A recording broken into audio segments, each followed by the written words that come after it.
I don't always ride motorcycles to Mexico, but when I do, I prefer the FTR1200, the new Indian. Actually, I didn't ride it here, but we flew into Cabo San Lucas yesterday, rode it up here to La Paz yesterday, over 35 or 40 miles of what passes for road down in this part of the world, which is like dirt road with some sand mixed in and stuff. It's not supposed to be an adventure bike or an off-road bike at all, but it does have like a 19-inch front wheel and an 18-inch rear tire with some custom-made DT3 Dunlop tires that are actually pretty grippy, and we hit some kind of sandy sections. A couple people had an accident in the sand, but this thing powered on through. You just have to go a little faster than you think you should. And 43 millimeter fork up front has like over 5 inches of travel, and the rear's got pretty good travel too. So it's not supposed to be an adventure bike, but you can use it for one, as it turns out. If you had a nice condo in Mexico, you could get around on this bike. Then we got on some pavement too. 1203 cc 60-degree V-twin. They say it's 123 horsepower and like 80-some foot-pounds of torque at 6,000 RPM. When it gets to 9,000, it's done. The top speed limiter is at 125. That's as fast as you could go, but that feels like enough when you're going that fast. It's kind of, I'm trying to figure what kind of bike to compare it to. Maybe an original Ducati Monster, but it's not really anything like that. It makes tons of power down low, and I wouldn't say it tapers off, but it gets to 125 pretty quick.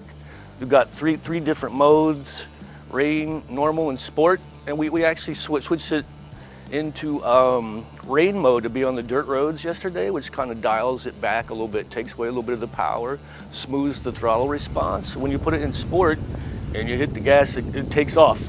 One of our party almost wheelied over backwards when he tried to do a wheelie. It's got a slip assist clutch, and it's pretty narrow engagement. When you let that thing out, the bike goes.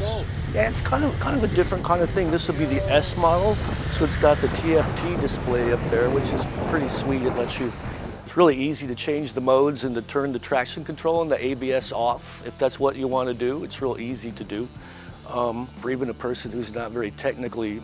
There's a fly on me. Can somebody take care of that?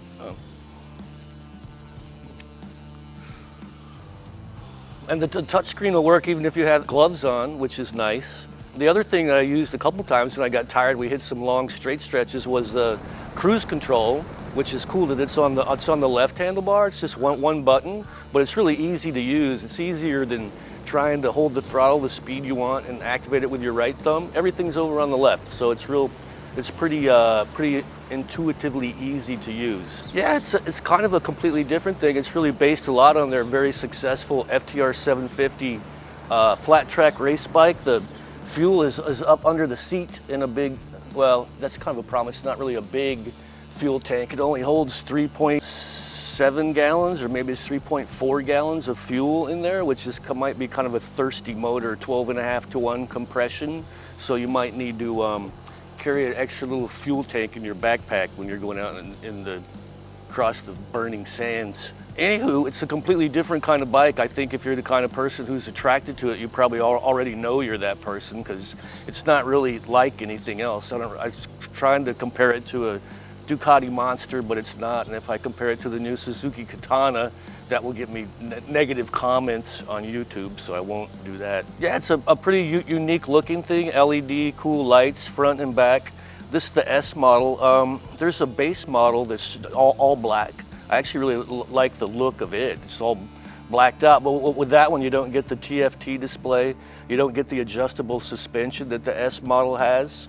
But its price is down to $13,499 for the basic version. The price of this one has crept up a little bit. The S model is going to go for $15,499. It's crept up, and this one I believe is the race replica paint job. It's going to go for $16,999. So you had a little bit of price creep from the time we first saw this bike a couple years ago.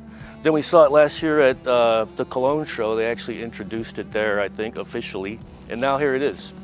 We're gonna try to get one after I get home in a couple days, get it on the dyno, get it on the scales. The claimed weight for it is 488 pounds dry, so it's gonna be probably around 500 pounds when we gas it up. I have to say overall, I really approve of the bike. It's really a pretty exciting thing to ride, the way the power comes on. So some bikes, sport bike days, you kind of had to wait to get going 120 miles an hour to get the full effect of what you were trying to do, and you'd have to be on a racetrack or something. But this thing kind of does feel like a flat tracker for the street. I mean, the power is immediate.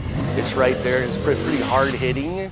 And if you're going around town, it's upright ergonomics. The big handlebars right there. You're kind of up over the front wheel. Yeah, it's a very fun thing to ride, and it's kind of a raw beast. It's a little rough around the edges. It might not be quite as polished as some other motorcycles, but I think that's kind of the effect Indian was going for with this thing. They kind of wanted it, because flat tracking is kind of a rough around the edges sport.